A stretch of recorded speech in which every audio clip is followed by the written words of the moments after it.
প্রিয় ভিউয়ার্স, আমি আপনাদের সামনে একটা হাদিস পেশ করছি। عن أبي سعيد الخدري رضي الله عنه قال سمعت رسول الله صلى الله عليه وسلم يقول من رأى منكم منكرا فليغيره بيده فإن لم يستطع فبلسانه فإن لم يستطع فبقلبه وذلك أضعف الإيمان। সহিহ মুসলিম এবং সুনান নাসাই। আল্লাহর নবীজি সাল্লাল্লাহু আলাইহি ওয়াসাল্লামের হাদিস।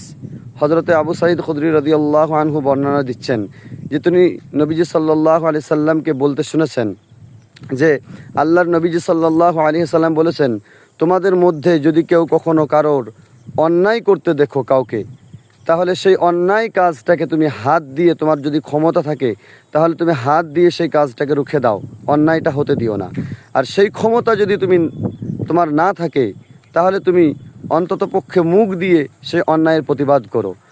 আর সেই ক্ষমতাও যদি না থাকে মুখ দিয়ে বলার, তাহলে অন্তত পক্ষে তুমি অন্তর থেকে মনে মনে সেই কাজটাকে তুমি ঘৃণা করো। আর এইটাই হচ্ছে ইমানের একদম এইটাই হচ্ছে ইমানের সর্বনিম্ন একটা পর্যায়। এইটাও যদি না পারা যায় তাহলে বুঝতে হবে আমার আপনার মধ্যে ইমান নামক জিনিসটা একদম ডিলিট হয়ে গেছে আমাদের অন্তর থেকে। এই জন্য ভাই, হাদিসের প্রতি যেন আমি আপনি সকলে আমল করতে পারি। আল্লাহ পাক তৌফিক দান করুন, আমিন।